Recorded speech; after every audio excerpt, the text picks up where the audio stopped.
and welcome to the second Leeds Pint of Science talk of the week. Hear me out. Pint of Science is a worldwide festival which brings researchers to your local pub, cafe, or other public spaces to share their scientific discoveries. However, as you've probably noticed, this year we are running all the shows online. So if you're hoping to attend some of the other shows, please check out the Pint of Science website for more details. So, on to introductions. I'm Lucy, a PhD student from the School of Computing. And I'm Ailish. I'm also a PhD student at Leeds Uni, but in the Institute of Medical Research. And we're going to be your hosts for this evening's Pint of Science show. And as Lucy said, we're not able to host the show in a pub tonight, but I've still managed to get myself a pint, albeit one that I poured myself, but I hope that you guys have managed to as well. So throughout the talks today, we really want to encourage you to pop any questions or comments you have throughout into the comment box below, because we really want to hear what you think, and we'll also be putting some of your questions over to our speakers at the end of the show. So we've got two great speakers lined up for you tonight, both from the University of Leeds, and they're going to be telling us about some of the amazing ways that technology is being used to improve healthcare. But before we introduce our first guest speaker, we're going to turn the spotlight over to you, our lovely audience, to find out what you think of when you hear the words artificial intelligence or AI. To do this, you need to go to www.menti.com on your phone, tablet, or laptop or other electronic device and enter the code that you see on screen here. I think it should be up. Yep. And so this is an open typing question. So just type any words or phrases that AI makes you think of. So I'll give you a couple of minutes now to just log on and then hopefully see a word cloud appearing with all your thoughts. Also, it's worth keeping the Mentimeter open once you've submitted your responses, because we'll be asking you some other questions during the show. Okay, so just waiting now. This is the tense part. Okay, robots and computers. That makes sense.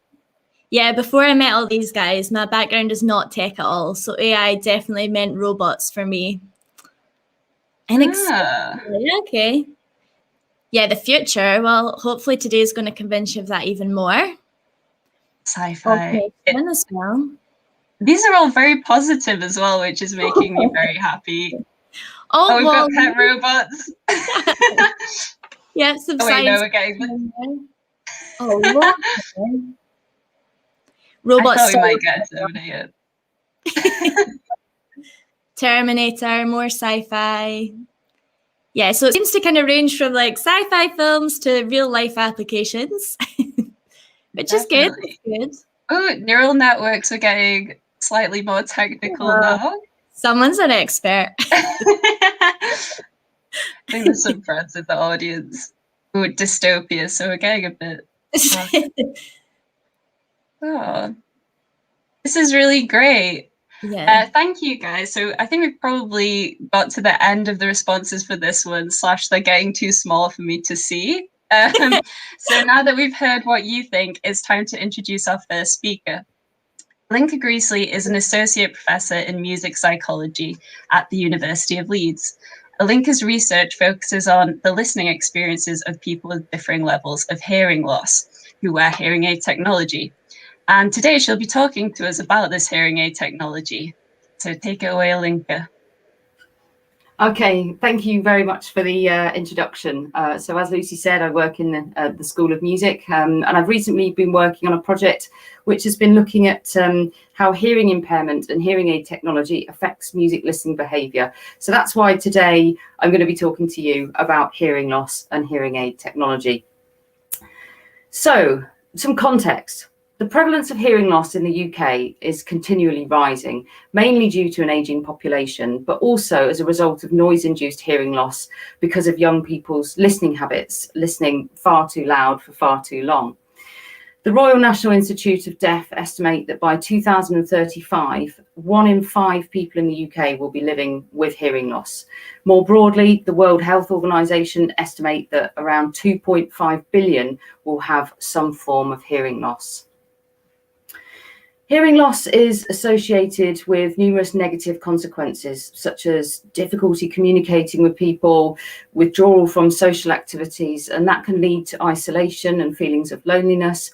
And just in general, hearing loss is related to decreases in mental health, cognitive decline, and even associated with dementia. Furthermore, it's estimated that the economic cost of hearing loss in the UK is 30 billion annually.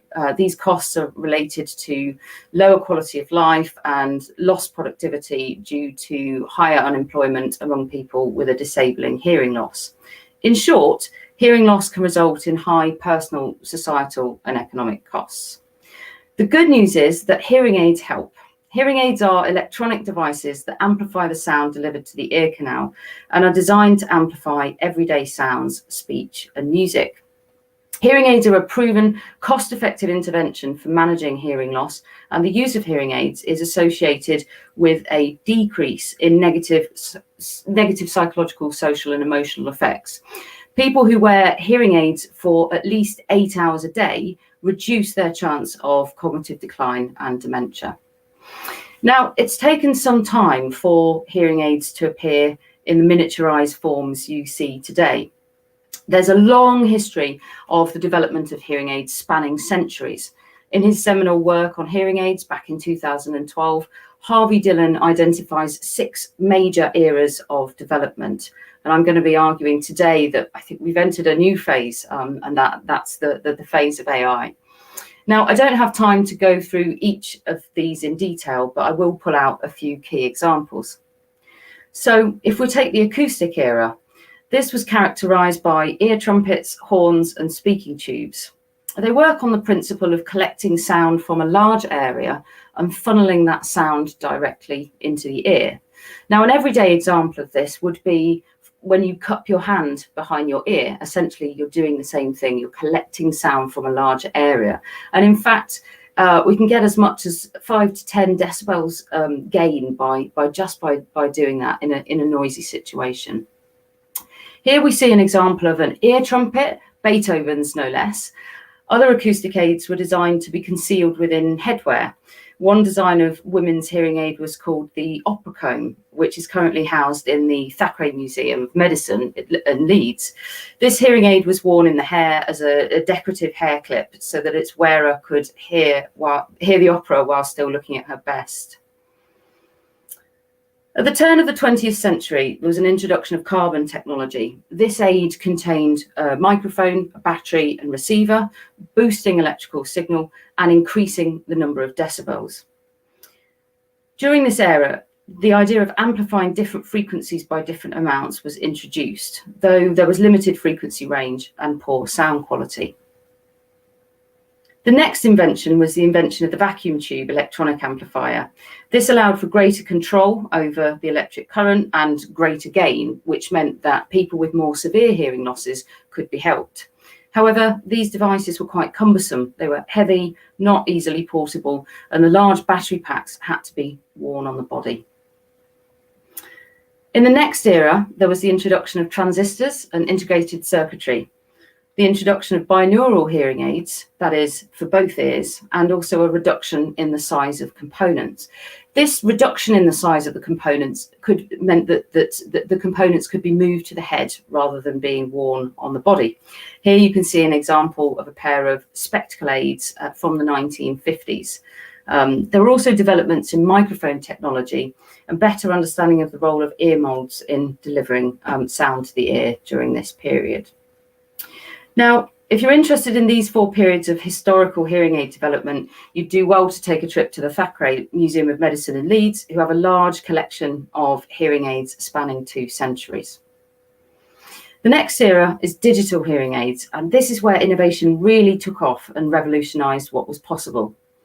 During the 1960s, Bell Laboratories began creating hearing aids using digital computer technology. And as there were advances in the computer technology, so there were advances in the hearing aid technology. In 1970, the microprocessor was invented, which allowed for hearing aid technology to become smaller. Here you can see a range of modern hearing aids, from behind the ear hearing aids to more recent models which sit completely in the ear canal. Their design has been driven by increasing miniaturization. However, the choice of hearing aids depends on the type and severity of hearing loss. So how do digital hearing aids work? Well, the acoustic sound enters the microphone. After this, the analog to digital converter transforms the continuous microphone signal into a series of numbers. Digital circuitry then processes the input series of numbers to create the output signal as another series of numbers. That then needs converting back into an analog sound, into a continuous signal for the receiver to emit.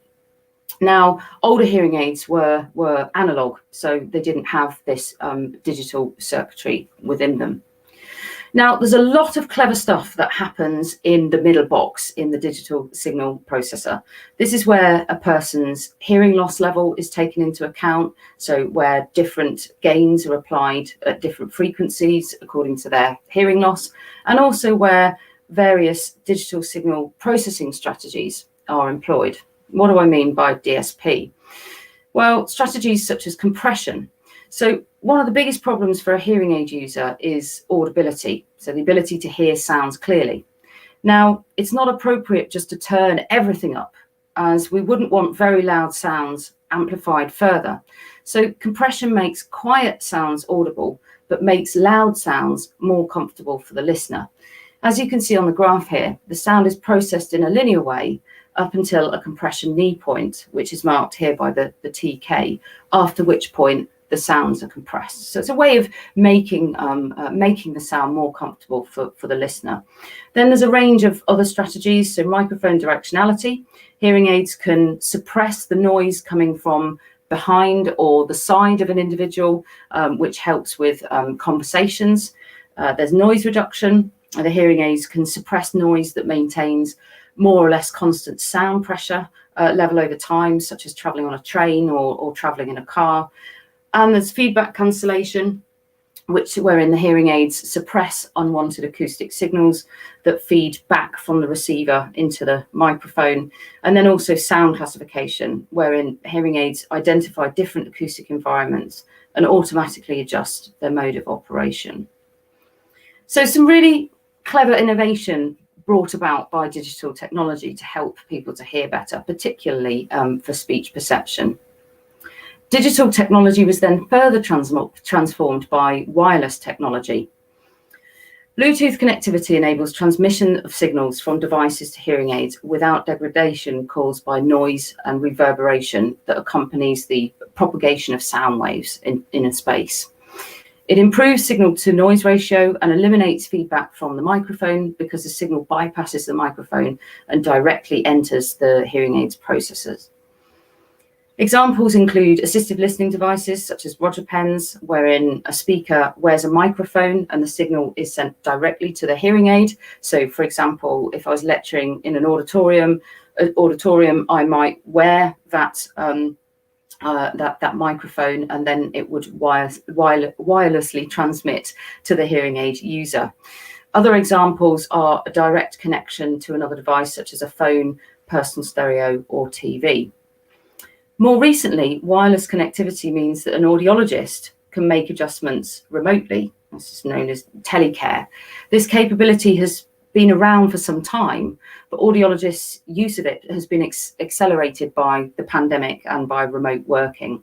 So users can wear their hearing aids at home, and the audiologist can make adjustments in real time from the clinic, as long as there's internet connection. Direct connectivity to smartphones has led to the development of user interfaces to control hearing aids. So those who can connect their hearing aids to phone applications can now turn them on and off easily, or mute one or both, or adjust the program or equalization of their hearing aids. A recent report by Hearing Review Journal, it's actually just a few days ago on the 14th of May, shows you the rise of digital wireless technology and the generations of signal processing advancements. Fully digital hearing aids were only available from the 1990s. Prior to that, analog linear processing was the technology available. In the top right-hand corner, you can see that we're in a 6th stage of digital signal processing development for hearing aid technology.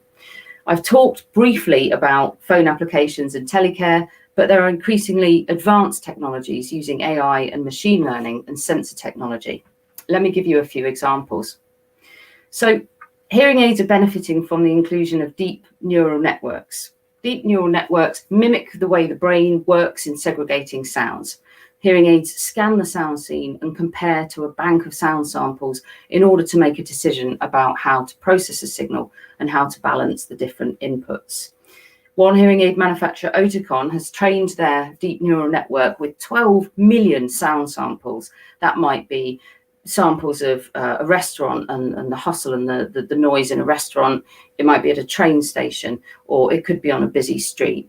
And the idea is to separate out that noise, which is generally unwanted, from the speech, which is the focus of the listener's attention. Another advancement uses machine learning to optimize user preference across different settings. So WideX SoundSense Learn technology analyzes users' preferred settings and program changes in different in real life situations, and then implements these automatically when the environment is detected again. And actually, some have GPS tracking as well to aid with that. Now, using a paired comparison approach, the app then asks the user whether they are happy with those change settings or whether they want to revert back to the original settings. So you can see in the image here, there's an A and a B, and they have to choose between, they get given B, which is a sort of a typical setting, and then do you want to change back to A? So in this way, the application is constantly learning user preferences in order to optimize the experience.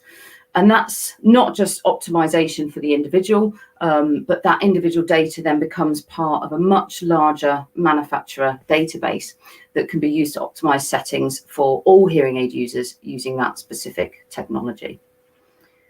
A third example of the advancement in technology is Starkey's Healthable hearing aid with AI and embedded sensors, which incorporates technologies that can be found elsewhere in wearables, such as a Fitbit, which track activity and health metrics.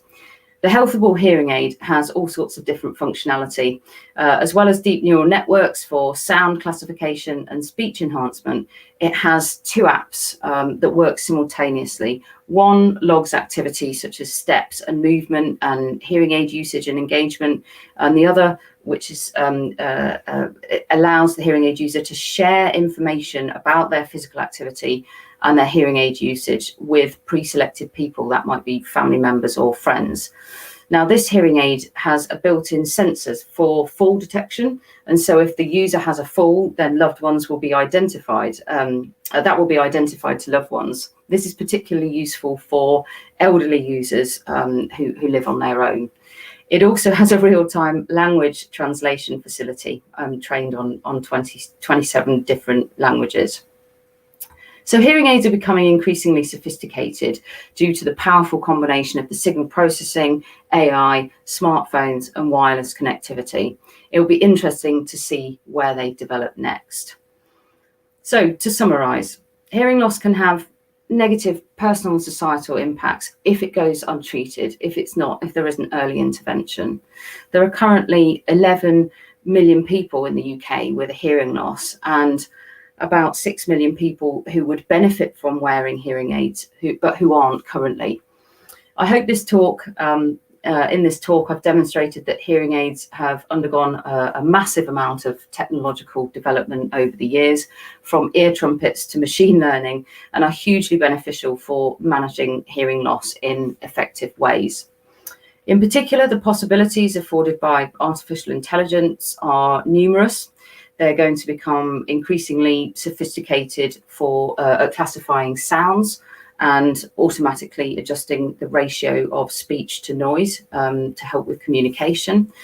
They allow a personalized hearing experience. So hearing aid users can make simple adjustments to change the sounds they receive to improve sound quality in everyday environments. This has implications for quality of life, such as increased comfort and more pleasurable experiences. And also the way in which the technology learns a user preference can be helpful for the audiologist in clinic to understand which situations are problematic and what the user's preferred settings are in those contexts. Okay, that's it from me. Thanks for listening. If you've got any questions, pop them in the chat for the Q&A, and I'll see you a bit later on in the show. Thanks so much, Alinka. That was such an interesting talk. Firstly, I didn't realize how many people were affected by hearing loss. And it's amazing to see how far we've come from the ear trumpet to the sophisticated technology of today. Also, as Alinka mentioned, everyone at home, don't forget to put your comments and questions in the chat. And I think we've already started to have a bit of a debate in the chat about the AD to DA process. So we'll check that out later. So we're actually at the halfway point in the show right now, and it's time for a musical interlude. It's our pleasure to introduce Sally Higgins, a postgraduate researcher from the School of Music. Sally's put together a musical activity that is sure to get your head scratching. Thanks, Lucy. It's really nice to be here. Hello, everyone. I hope you're enjoying the show so far. Well, we have reached half time, and I thought it would be fun to do a music-based activity. I'm going to play some music now, and while you're listening, could you please note any emotion, sensation, mood, or image the music evokes for you?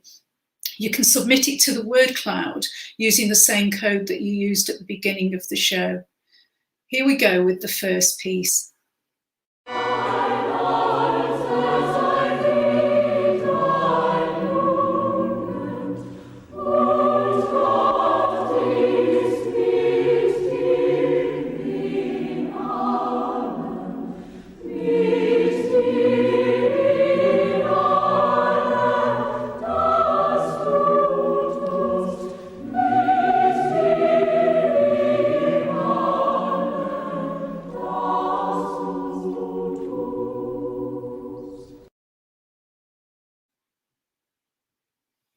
Oh, we've got a few words coming up there. Yes, music can create strong emotions, but it can also have an effect on our physiological and neurological responses. Yeah, we've got some church, grandeur, melancholy. So clearly that music spoke to people, even though it was a very short clip. Let's listen to the second. Keep submitting, but let's listen to the second piece of music now.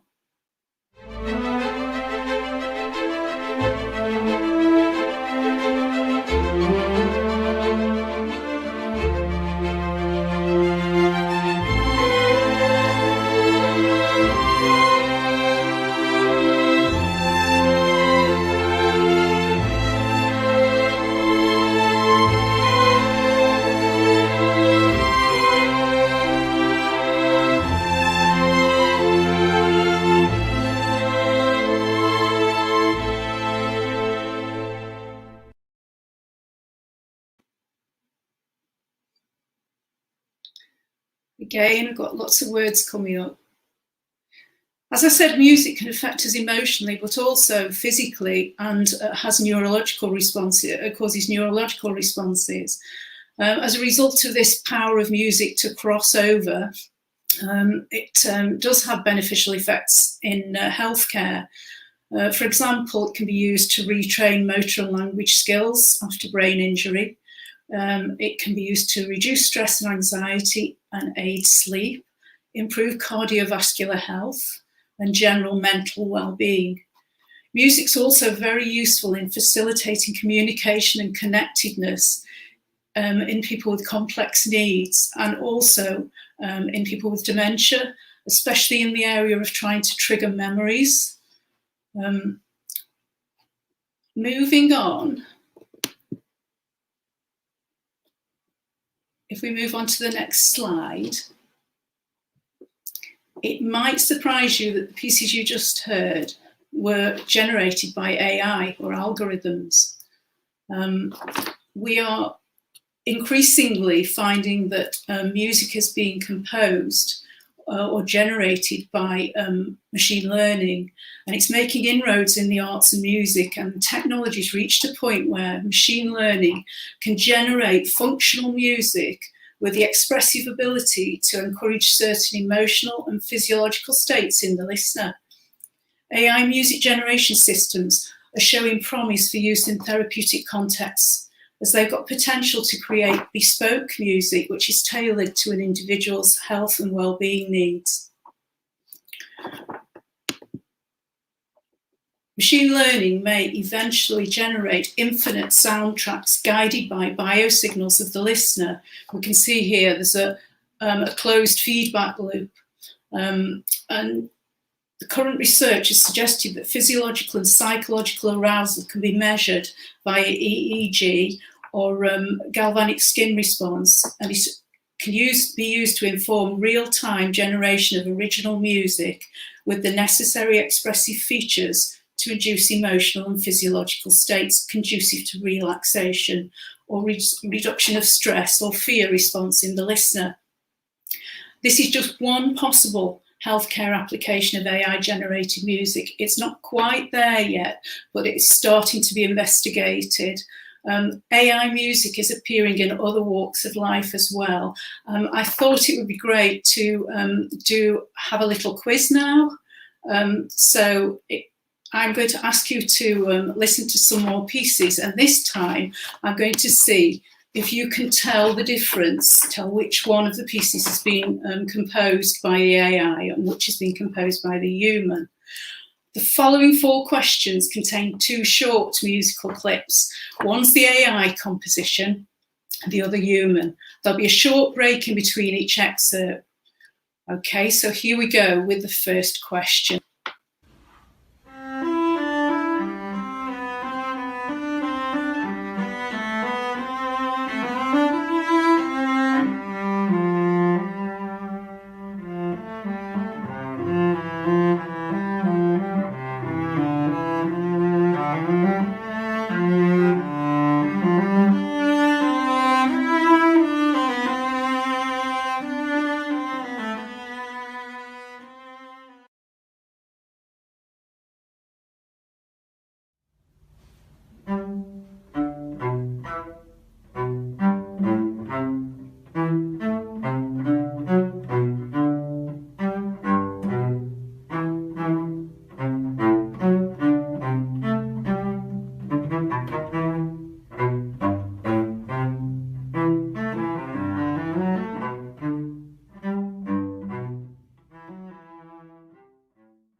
So could you tell which excerpt was computer generated?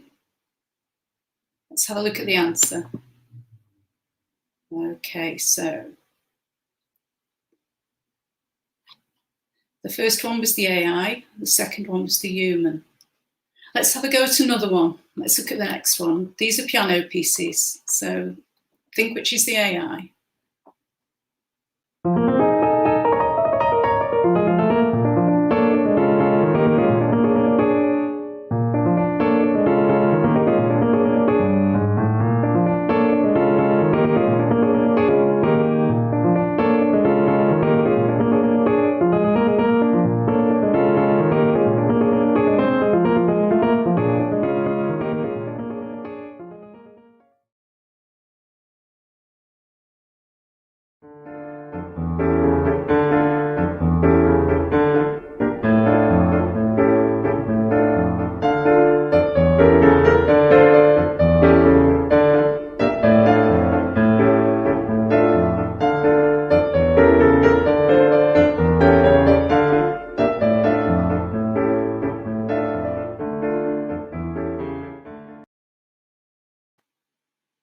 Okay, could you tell which piece was AI generated?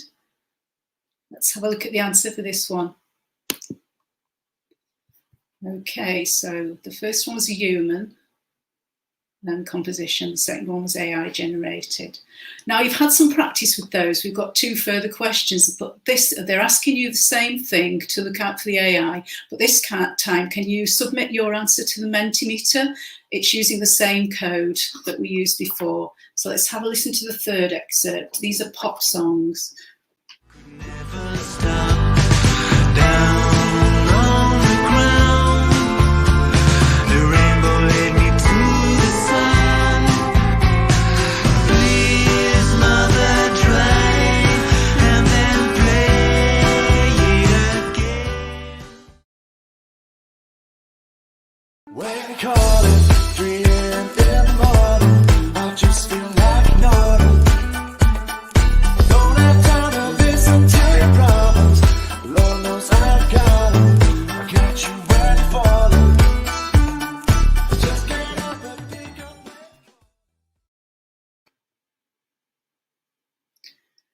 So, could you identify the AI? Oh, it's moving around a little bit.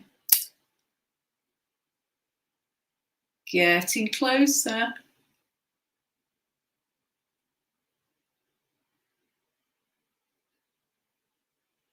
I'll give it just a few more seconds. That looks like it was quite difficult for people to decide.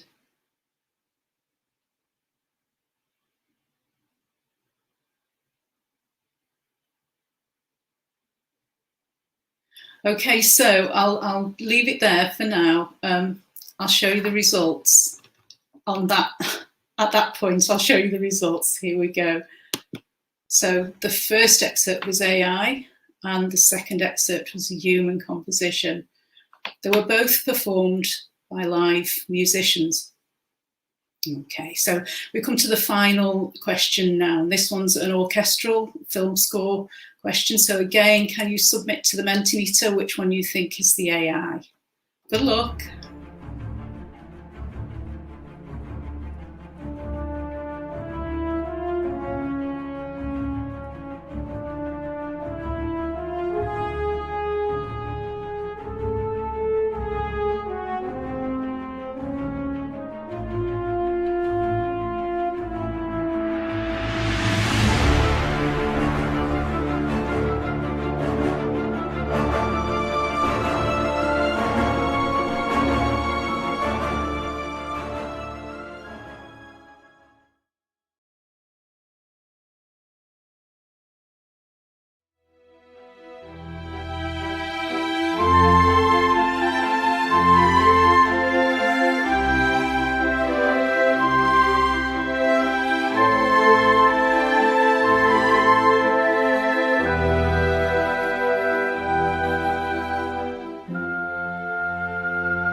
So which did you think was the AI? We've got some interesting results here. Let's just leave it a few more seconds for people to vote.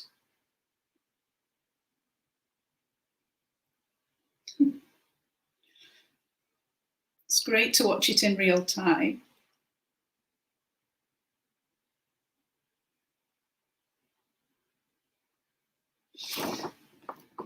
I can't quite see the percentages. There you go. Okay, so shall we have a look and just hold it there and have a look and see?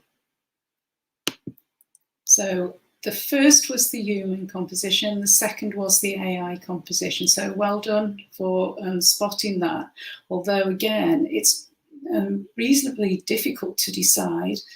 I've seen a few comments on here saying that it was quite difficult to decide which was which. So thank you for listening. I've come to the end of my talk now. I hope it's given you a bit of food for thought there. If you're interested in investigating AI music further, there are plenty of examples on YouTube and articles online which can give a more comprehensive overview of current developments in this field. Okay, thank you. Enjoy the rest of the show. Bye.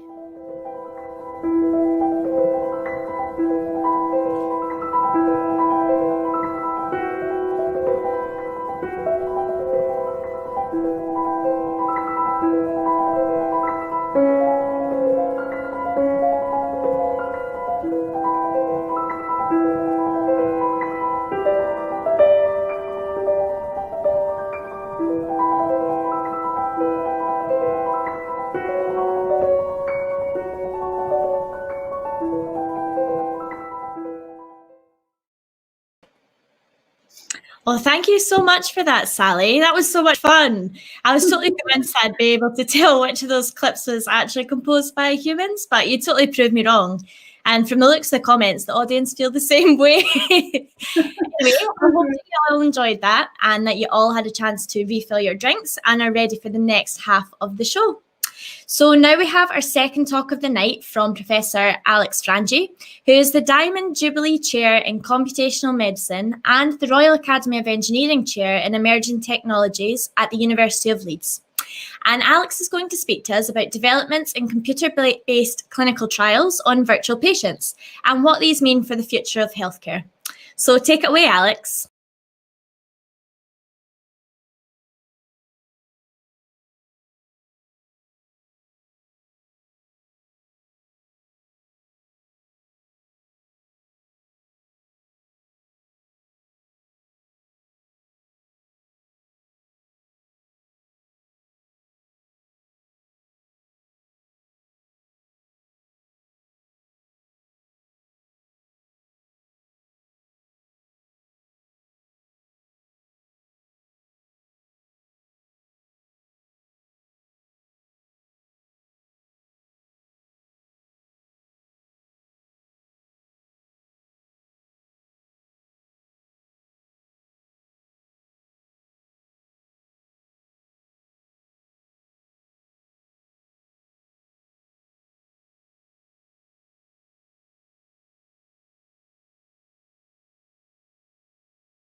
Hi, everyone. I think, Alex, you might be muted. So you've been muted. Okay. So this is always the risk in a virtual show. that's perfect. Sorry. No worries. So we might have to go back to the start, but thank you. Okay, no, that's okay. So let me just go back. So sorry for that. So I was trying to say that that this talk is about how we can use AI and other type of techniques for simulation to do something similar to what we saw in music, but now to be able to replace real patients with virtual patients in order to improve the way that we develop technologies. So the talk is about primarily medical devices. These are different types of medical technologies, all the way from implants like stents or femoral implants, all the way to pumps and other parts, basically human body parts that are synthetically created to replace, problematic parts. Technology is in many different types. There is about 500,000 different technologies, which increase in different. They are classified in different classes depending on their level of risk they expose potential patients. So from syringes, which are not very, very problematic, to actually implants that are really embedded in the body and therefore are very delicate. And they represent a major economic driver. So the medical technologies, a forecast for next year is about $500 million, and they affect. They're increasingly being utilized due to a number of demographic changes, like people becoming elderly in larger numbers than before, and other demographic criteria that I'll show in a minute. Now, the other thing which is very important, this is an area where the UK's economy is heavily dependent, and particularly in the area of the Leeds City region, we are developing, about 22% of the digital jobs in healthcare in the country are located in our region. And more generally, in the UK, this is an area where, in terms of the worldwide economy, we are producing we have a large share of the market. as I mentioned before, there is a number of economic drivers, including, an aging population, lifestyle changes that makes that a number of diseases are becoming more and more chronic, like diabetes, for instance, and others. But also because the technology themselves that we are utilizing is becoming increasingly more complex. And that has led to the fact that there is a number of potential risks, like serious adverse effects, that are quite important to avoid because of the complexity of the technology, but also the fact that there is a decrease in the trust of the medical technology sector due to a number of failures that have occurred and that have made the news. That has generated an increase in the cost of the research and development cycles and the need for actually rationalization of those costs. Now, if we look at other markets, like, for instance, the automotive industry, which is about 4 times bigger than the medical technology sectors, we have seen over the last, say, 30 years an increase in the quality and the performance and, the fundamental technology behind those cars. But also in the way we develop the cars themselves. So in the past, we used to have wind tunnels, for instance, that were done with physical aerodynamic tunnels and dies that were sent to be able to show the different aerodynamic lines. But nowadays we can do that in a computational way. Now, this is not just that sort of experimental techniques that have changed, but also we are able to do virtual prototyping, to do faster development without actually having to build physical parts to be able to show and interact with them, all the way to self-driving cars and AI hitting also that area. However, if I show you, just to give you one example, stents and endovascular treatment therapies for brain aneurysms, which is one particular technology that I work with, and I show you how those have evolved over the last 30 years. Essentially, they are still a bunch of wires. But what is more serious is that we have still a large complication rate and a large mortality. So what we wish to develop is techniques that we can use, similar techniques to the ones we develop in automotive sector, we use in the automotive sector, to be able to study, for instance, the development of new stents and how they can be on flow diverters and how they can be utilized to develop different therapy strategies. In this case, for instance, the stenting towards one side or the other side of a terminal aneurysm or a joint stenting. And you can see, if you look at the fluid flow fields, that they actually can be quite different in each of these different scenarios. So there is an element of personalization that is quite important. Now, in the life cycle of developing medical devices, modeling and simulation is important throughout. And if we actually look at why this is important, is we can show both. So the upper curve here is showing the increase in demand for drugs and medical devices, which you see is increasing at about 5% or above per year. The automotive industry is about 5% as well. However, if I show you, the regulators, so the FDA or the MHRA in the UK, which are the bodies that make sure that devices, when they get to the market, are both safe and effective, you see that there is a flattening on the amount of devices and drugs that we're getting into patients. So that means that although there is a high demand and although there is a huge innovation, we're not very effective nowadays in the way that we are bringing them to market and therefore to benefit patients.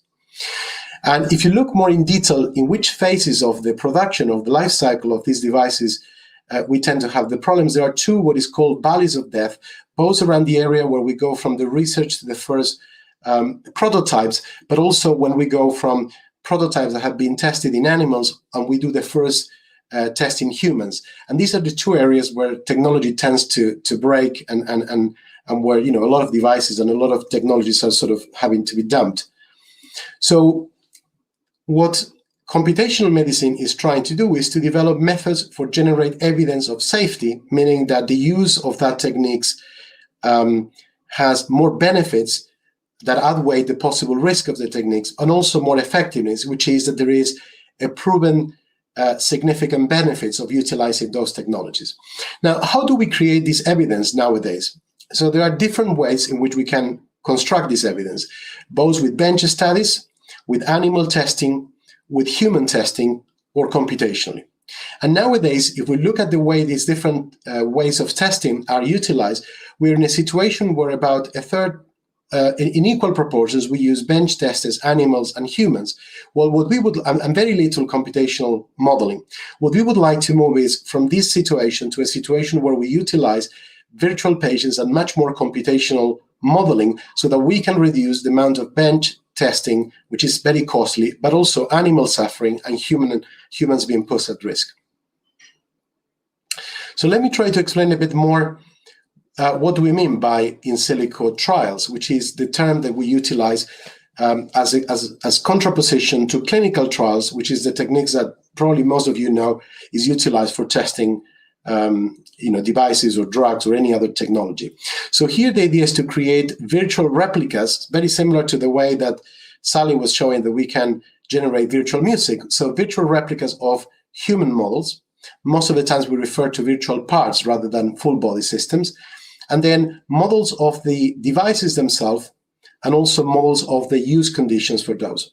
And the idea is that as we go along, we will be able to go from more emphasis on human testing to more emphasis on in silico testing. We will never be able to fully remove the need to having human testing, because ultimately you want to have the proof of the pudding in demonstrating benefits in human subjects. But what we want is to get there only once we are highly confident that this is unlikely to fail, with all the implications of that. So most of the work we do is in developing physiological and physical models of the different mechanisms of action of these devices, flow, electrophysiology, etc. Also models that probabilistically allow us to test different user scenarios and different conditions. So people who are at stress or rest, different types of uncertainties that we have in the systems, and eventually being able to make clinically relevant predictions that compare the likely outcome of those devices. Now, let me show you some examples about what we mean by virtual patients. So there are people who have actually developed digitized models of humans. This is mostly based on non-invasive imaging techniques or sometimes through cadaveric experiments that have been digitized to a very high resolution. And we have actually literally virtual families of those whole body models, but also much more detailed and in-depth models of different parts, like, for instance, virtual heads. This can be very useful, for instance, to test certain devices which are head protectors, and maybe also things which are less medical devices, like helmets, for instance, being utilized. We also can have models of other parts, like, for instance, virtual hearts. And we can model not only hearts of one subject, but we can model the physiological, the anatomical variability across the population. So what you're seeing there is not a beating heart, but different statistical models at different individuals from a large population that we built. And therefore, you can build really massive libraries with instances of those models. And this is utilizing synthetic synthesis techniques similar to the ones that Sally explained for music, but now for anatomical modeling. Now, it's interesting that we can also do similar models, but for animals. So we can eventually replace some of the lab experiments with also virtual labs. So the dream we have is to be able to generate a virtual space of testing where every node in this space corresponds to a virtual experiment that is a combination of an anatomical subject, anatomical instance of our anatomical models, a physiological regime, so for instance, the heart rate, the blood pressure, and then a particular device that we're testing. And the interesting thing here is that we can actually test a library of different devices on the same subjects and do head-to-head comparisons, which is something you can rarely, if ever, do in a conventional clinical trial. Now, we talk about virtual populations, but actually we need to go a bit more details. There is two types of virtual populations. Virtual twins, which is when we have a particular set of subjects, so N subjects we apply a particular treatment, and M subjects we apply another treatment. And what we do is a digital replica of each of them. So if these are concrete patients, so Mrs. Smith and Mr. White, what I'm having here is a digital version with the data from those subjects. And that's why we call them digital twins or virtual twins. However, this has a limitation that in our virtual space, we have a lot of holes because we only have one subject for one particular type of device. And that's why we talk about virtual chimeras, which is when we actually are able to compose models where we combine anatomy from a set of subjects, physiology from another set of subjects, and devices from another set to create literally much larger virtual populations where we can test devices. So any of these subjects is not any single human individual, is not traceable to a human individual, but is essentially a composition of human-like components that need to represent a realistic population. And we can generate much larger sets than we originally had. So let me give you a concrete example of that. So one of the areas where I worked is in brain aneurysms that I mentioned before, and there are different treatment strategies. So these are enlargements of the vessels, usually in certain locations of the brain vasculature, that can eventually burst and produce a hemorrhagic stroke. So there are different types of techniques, clipping, which is a surgical operation and very invasive, but also other techniques like coiling, flow diversion with stent and coiling, and flow diversions, where you avoid the need of putting devices. So we tend to work a lot in the latter ones of flow diversions. Now, the computational and AI modeling is very complex, and I don't intend here to explain. We've been working for about 20 years in developing, through different publications, different components of that. But the interesting thing is we're able to go all the way from images through a number of steps of image processing, numerical modeling, and AI to generate predictions of physical quantities that we know are very relevant and very related to the device performance. So imagine now we can do this not on one subject or on 10 subjects, but we can do that on the whole population of imaging that we have, let's say, in the Leeds General Infirmary. And we can create those virtual chimeras at scale. So what we can then do is start generating what-if scenarios. For instance, we have libraries of just a subset of the anatomical models we created from aneurysms, and we can virtually implant stents in each of those different geometries. So the same stent in all of the different geometries, and look at, for instance, the reduction in flow that those stents produce. We can also create physiological models using signal processing of, for instance, blood flow or heart rate, and look at what happens when the same device on the same subject is used in rest and exercise conditions, which is very different to do ethically in a conventional trial. And finally, we could compare on the same devices and on the same geometry, different stents. Sorry, in the same geometry and the same physiology regime, different stents. So we can also do the same thing here in terms of also look at not only physical quantities, but also physiological variables, like, for instance, blood coagulation. Because what we are trying to do with these stents is reduce the flow so that we clot the blood within the aneurysm, and therefore we close it. Very similar to what we do on a wound. We try to slow down the flow to produce a coagulation and closing it. Now, if you look at one real trial, the POOF trial that was done with a type of devices which is called pipeline devices, this trial that was published a few years ago took 8 years to execute, 6 years of recruitment just to collect 108 patients. So all the testing is in 100 patients, roughly, 6 years to collect and 8 years to do the whole study. So 8 years since we developed the technology until a patient actually can benefit from it in a demonstrated way. So what we have done in about a year and a half of using these techniques is actually demonstrate that we're able to make predictions that compare not just with the POOF trial, with 3 other trials, and do predictions with those. I'm not going to go into the details of those, but the main conclusions is that fundamentally we can replicate the results from those 3 trials. We can also demonstrate insights into situations that those trials couldn't explain. Like, for instance, these trials couldn't explain that when you have a side branch to the aneurysm, like the ones showing below, what you have is usually a bad outcome to those patients. And we demonstrated that what happens is that those side branches clot, and therefore you have an ischemic stroke as well.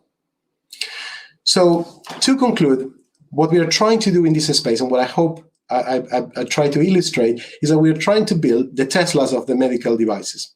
So the really innovative devices which are able to deal with the complexity of modern disease. What we want to be able to do that is putting patients at less risk, with less animal suffering in the process as well, with reduced cost, because we are reducing from 8 years of a study to much lower time, and also in a way that allows technology to be faster with less risk and at a reduced cost. Now, the other thing that I would be quite interesting to know from all of you is if someone would tell you that without compromising your privacy, but you could put to use all the data that we in Yorkshire, for instance, are collecting for our normal care, and that could be utilized as a secondary use to create these virtual populations in an anonymous ways, and therefore help to develop the next generation of devices so that you can benefit at the lower cost and with all the advantages I said. Would that be something that you would be interested in?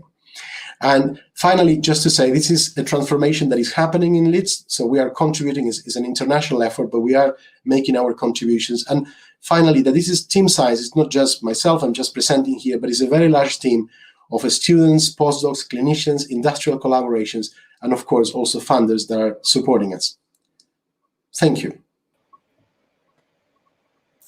Thank you so much for your talk, Alex. That was absolutely fascinating. I can't believe how ineffective the process of developing medical devices has been in the past, but these in silico trials really seem like a fantastic alternative. So we've now heard from both of our speakers tonight on two really unique applications of AI. And what we've heard has definitely highlighted the diversity of applications when it comes to AI. So hopefully that's got you thinking about the future of technology in healthcare and where we're headed. Now we're very aware of time, so we're going to move now on to our question and answer session. So we've been getting some really good questions from you guys in the comments section that you would like us to ask our speakers. So we've got Alex here still, but we're also going to welcome back Alinka and Sally. So our first question is for Alinka. So does the type of hearing loss affect the type of hearing aid you can wear? Okay, well, yeah, thank you. Good question. I think, yes, it depends. Mostly, the important factor is actually the severity of hearing loss. So when I showed you that picture with different types of digital hearing aids, from kind of behind the ear to ones that fit completely in the canal, if you've got a completely in the canal hearing aid, then that's only it's only really for someone with a mild and moderate hearing loss, but not for someone with a severe and profound hearing loss. Because certainly something like a lyric aid, which fits completely in the ear, is a linear processing, and yeah, just not suitable for those more severe hearing losses. The other thing that can change is the ear mold as well. So if you've got a less severe hearing loss, then you could probably just have an open dome fitting in the ear. But if you've got a severe or profound loss, then you would generally have an ear mold fitted snug into the ear, preventing things back from the amplification. Fab, thank you, Alinka. So we've got a question for Anna, which I think will be for Alex. A lot of non-virtual trials are notoriously bad at having a sample of patients that is representative of a population the device/drug is intended for. Who are the virtual patients modeled after? That's a very, very good question. So that's absolutely right, the point of the limitations of non-virtual trials. So what we are doing at the moment is two things. One is we are utilizing databases like UK Biobank. That's about 40% of the UK Biobank population actually is from the area of Yorkshire. So that's a study where there is 40,000 subjects, and they are essentially it's a sample of the whole population. So it's not, well, there are some biases in it, but it's minimal compared to a regular trial. So where this study has the 40,000 that I'm talking about, and that will become 100,000 when it can resume, is studies that have imaging as well. So we are able to build models on that population. What we do is something similar to what Sally was explaining for music, where we learn from those and then we can synthesize a much larger population. The other thing, which is more middle term, what we are trying to do is a similar approach, but utilizing, aiming at doing a secondary use of NHS fundamentally data. Now, this can, as you are very aware, there are all kinds of ethical consideration behind that. So that's why it needs to be done in a protocolized way, in an anonymized way. And the idea of working with virtual patients allows that you don't need to utilize patient data. You can build these models within the NHS and then only utilize the synthetic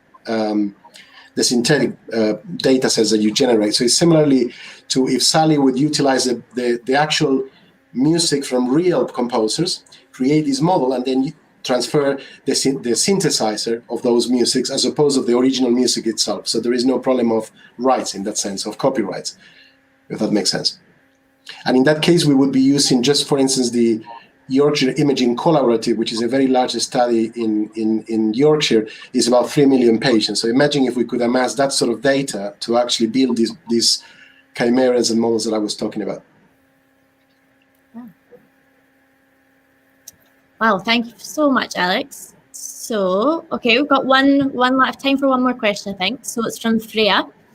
Thanks for an interesting talk. Is there a role for AI in adapting hearing aids for music listening? So I think it's Alinka. Yes, absolutely. I think obviously what I talked about was predominantly sound classification for speech, but there can be developments that will help with identifying kind of musical environments that users are in and their preferred settings in those environments. And as I was saying, the data just for the individuals is going back to the manufacturers all the time, who have a larger database. So they, potentially that the database from which they can learn about those preferred settings is huge. So we need to tap into that for music, definitely, as well. Thank you. That's a great question. Oh, yeah. Okay, we've got one more question. For the AI versus human music, were the sounds also computer generated or performed by humans? And this is for Sally. An interesting question. Yes, some were and some were not. It's a complex mix. I think we still got to find out and do more research into the area of the actual performance and how that plays into how we perceive the music. But I would add that synthesized sounds are becoming increasingly sophisticated now, and it is becoming quite difficult to tell the difference. But yes, the pop excerpts, they were both performed by live musicians, and the piano excerpts, they were digitally performed, and the orchestral excerpts were live performances. The cello excerpts were a live cellist. So, there was a mixture there. That's great. Unfortunately, I think that's all we have time for tonight, but I just want to say thank you to our speakers, Alex and Alinka. It was really, really interesting talks. And of course, thank you to Sally for the AI-generated music quiz. That was amazing. Yeah, and we also just want to thank two important people who have been working behind the scenes to make the show run as smoothly as possible. Here they are. So we've got Alex Holmes, who's been working tirelessly as our master of comments tonight, replying to you all. And we've also got Chris Trevelyan, who makes up our one-man production team. And lastly, thank you very much to all of you, our wonderful audience, who have come along tonight. The show really wouldn't have been what it has been without your input. So thank you all so much. And if you want a little bit more of Pint of Science in your life, our last Leeds show, S for Society, is tomorrow night. So you can head over to our website if you fancy getting tickets for that. All right, thank you and good night, everyone. Good night. Thank you. Bye.